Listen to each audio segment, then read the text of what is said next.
hombre con un brazo roto, enyesado, atractivo, carismático, pide ayuda a una mujer para que le ayude a subir algunas cajas a la camioneta. La mujer decide ayudarle, acompañándolo hasta su auto. Un mes después se encuentran el cuerpo de esta joven en un lago cercano a donde desapareció. La forma de operar para secuestrar, violar y matar mujeres corresponde a uno de los asesinos seriales más conocidos sobre la faz de la tierra de asesinato a mujeres en Estados Unidos. Esto es un poco de la vida de Ted Bundy, el asesino de estudiantes.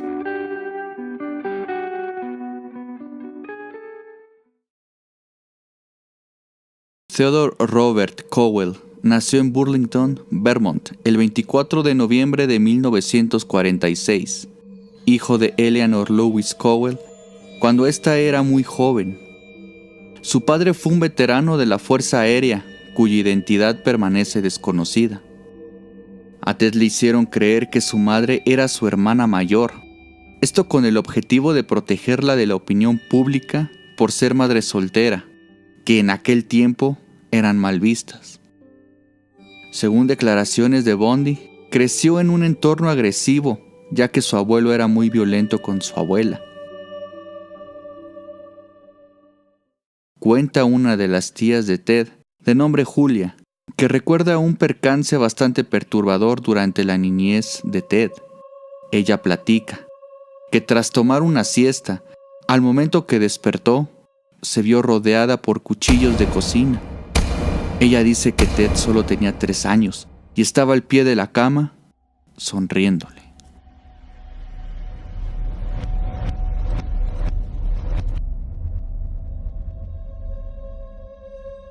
Para 1950 se mudó con su madre a Washington.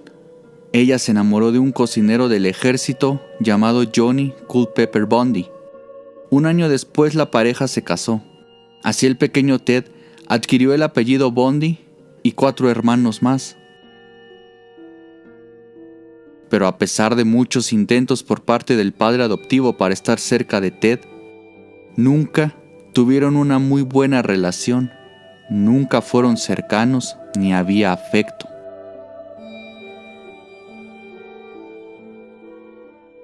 Debido al engaño y violencia familiar que tuvo durante su infancia, Ted desde niño comenzó a manifestar una personalidad retraída con muy poco contacto social. Comenzó a mostrar síntomas de trastorno disocial, manifestaba comportamiento cruel sin arrepentimientos ni culpas.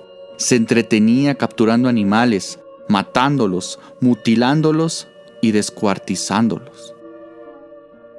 Durante su adolescencia, se dedicaba a robar autos y objetos de lujo para poder alardear una posición mejor a la que tenía. Él odiaba ser pobre y codiciaba la clase alta y los lujos. Fue a la Universidad de Puget Sound y empezó a estudiar psicología, en donde fue muy buen estudiante. Para 1967 se enamora de Stephanie Brooks, con la que inició una relación sentimental. Era una joven, sofisticada, hermosa e inteligente, proveniente de una buena familia de San Francisco. Stephanie marcó la vida de Ted debido a que él siempre había querido una mujer rica, guapa, inteligente y con clase. Era su sueño materializado y lo mejor es que ella lo amaba. Pero esta felicidad terminaría en 1969, año en que Stephanie se graduó de psicología. Ella empezó a notar la extraña personalidad de Ted, sobre todo la falta de dirección y objetivos en su vida. Ese mismo año, Ted abandona los estudios debido a la ruptura. Se volvió una obsesión para él Stephanie. Intentó seguir en contacto con ella escribiéndole cartas, a pesar de que ella no cambiaría su decisión de no estar más con él.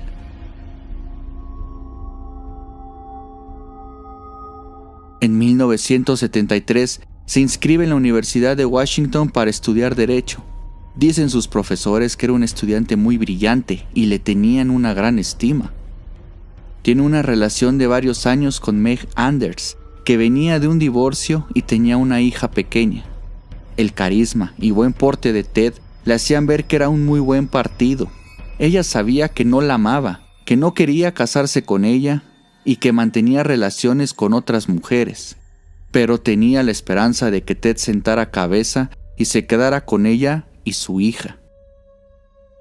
Ella desconocía que Bundy aún tenía comunicación con Stephanie.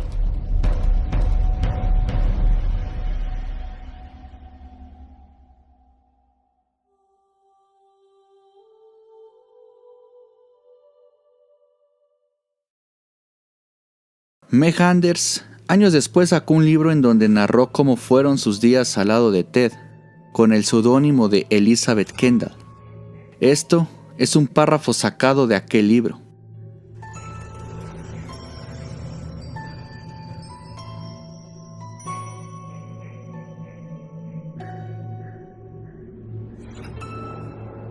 Bundy construyó una imagen de político y se involucraba con personas de gran influencia dentro del Partido Republicano. Fue parte de la campaña de reelección del gobernador de Washington. Era cercano a Rosalind Carter, esposa del presidente Jimmy Carter. Como dato curioso, Rosalind Carter convivió con otros 2 asesinos seriales famosos.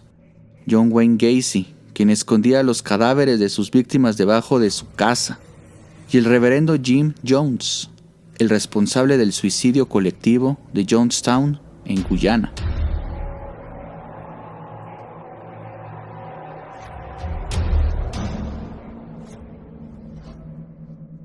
En un viaje de trabajo a California en el año 1973, se encontró con su novia antigua, Stephanie. Stephanie quedó impresionada al ver el enorme cambio que tenía Ted. No era nada el perdedor y tipo raro con el que anduvo. Ted la envolvió, como si quisiera reconquistarla, hablándole de matrimonio en varios de sus encuentros que sostenían desde el verano hasta el invierno. Cuando Ted la tenía enamorada de nuevo, él simplemente terminó la relación sin dar ninguna explicación. Era el año 1974 cuando Ted consumó su venganza hacia Stephanie. Ella lo llamaba, pero él nunca le contestó una llamada. Stephanie lo marcó de por vida psicológicamente. Todas las víctimas de Bundy tenían los rasgos de Stephanie. Mujeres blancas, atractivas, de cabello lacio con raya en medio.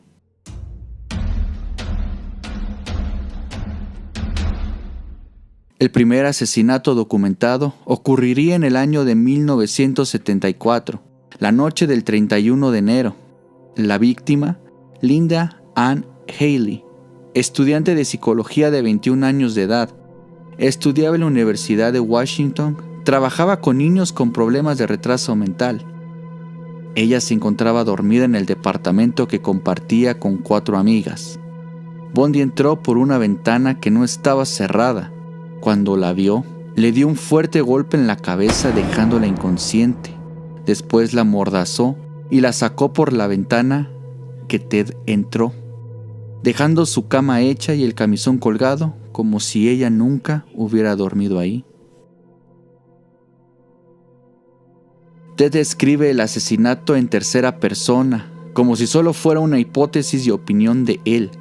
Cuando un periodista le preguntó que cómo él pensaba que hubieran hecho algo así, el periodista sabía que solo de esa manera podía sacarle la información, ya que de otras formas, al momento que se le cuestionaba de los asesinatos, desviaba la plática, omitiendo todo tema relacionado con los asesinatos. Ted narra cómo pensó el asesino y lo que probablemente pasó. Probablemente la colocaría en el asiento trasero del coche y la taparía con algo.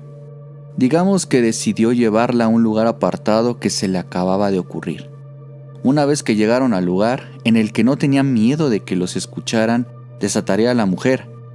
Luego la mandaría a desnudarse y una vez satisfecho, se vería en una situación en la que se daría cuenta que no podía dejarla que se fuera.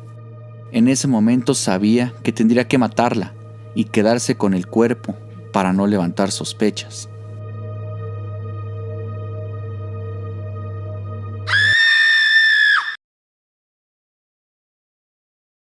No se sabe cuánto tiempo tuvo el cadáver antes de deshacerse de él en su cementerio particular, los bosques cercanos a Seattle. A Ted Bundy le impactó tanto su primer asesinato que tardó 6 semanas recuperarse de toda impresión y sentimientos que le habían generado el matar.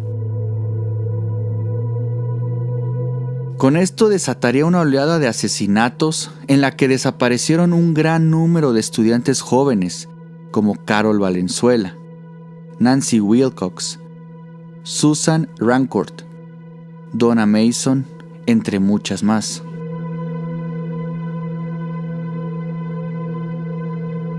Su manera de cazar se basaba en seguir a las víctimas para después secuestrarlas y estrangularlas.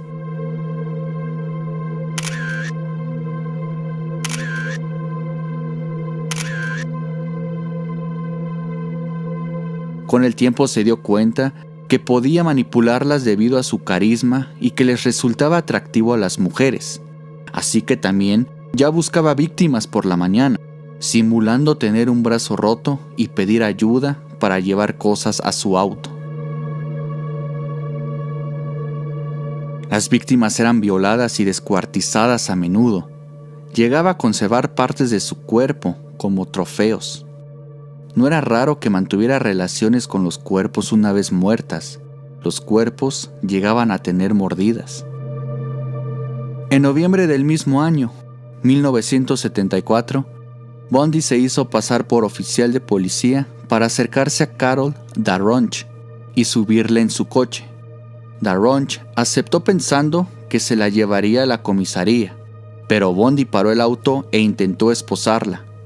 Afortunadamente, Carol consiguió zafarse antes de que la inmovilizara y huyó del lugar. Acudió a la policía dando el primer retrato del asesino. El retrato era muy similar a una persona llamada Ted Bundy. A pesar de esto, no se tenían las pruebas suficientes para poder encerrarlo, así que la policía dejó de pensar en Ted como el asesino. Ted seguía secuestrando y matando a más jóvenes, variando su aspecto y viajando a diferentes estados para no levantar sospechas. En 1975, un vigilante e intuitivo agente de policía en Utah lo vio cómo conducía sin un rumbo fijo dentro de un vecindario residencial a altas horas de la noche y le pidió que detuviera el auto para inspeccionarlo. Dentro del auto encontró unas esposas, una palanca, una media, un pasamontañas y varios metros de cuerda. El agente notificó esto y le hicieron llegar una nota judicial a Bundy por posesión de instrumentos de robo.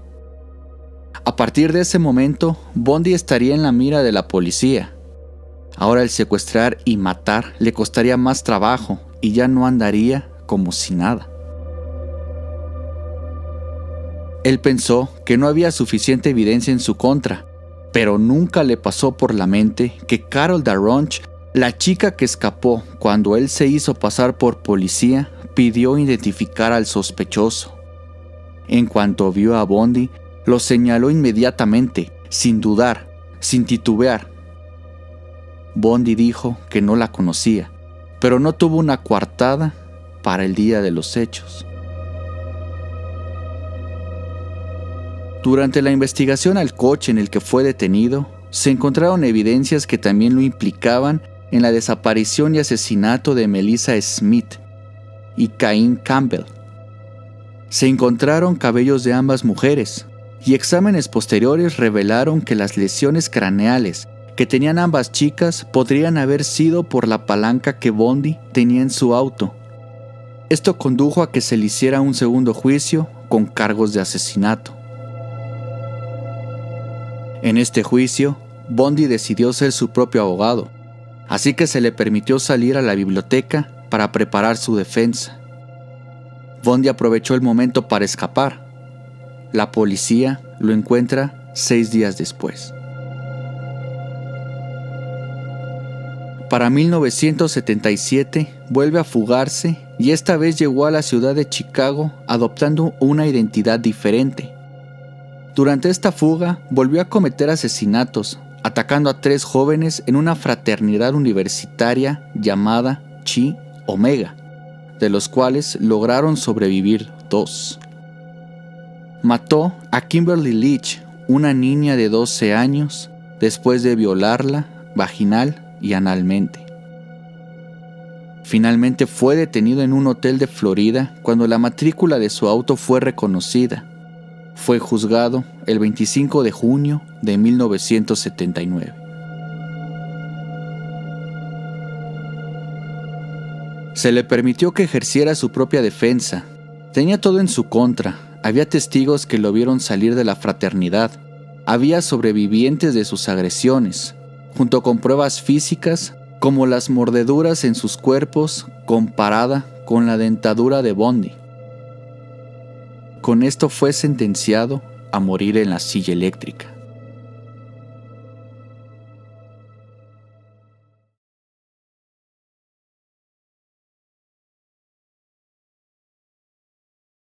La ejecución de Bundy se prolongó debido a que él hacía todo lo posible por extender su muerte.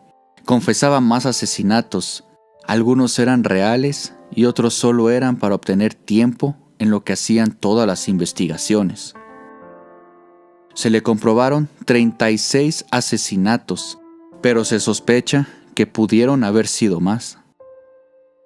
A pesar de sus actos, recibía cartas en la prisión de gente que decía amarle, tanto así que contrajo matrimonio con Carol Ann Boone, una de las personas que creía en inocencia de Bundy.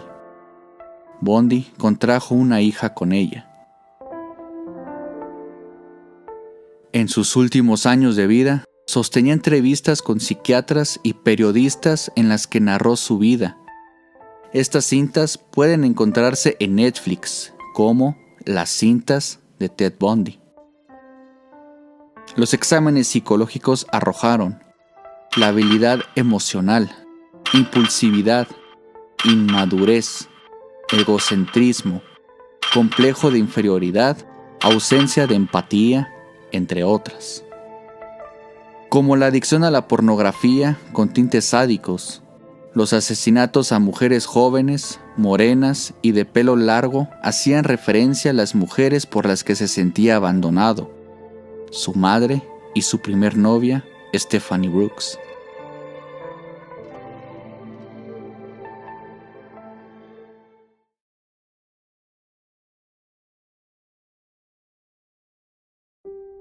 Finalmente, fue ejecutado el 24 de enero de 1989 a las 7:04 horas. Lo impresionante a todo esto es que muchas mujeres lloraron y protestaron la ejecución del multihomicida.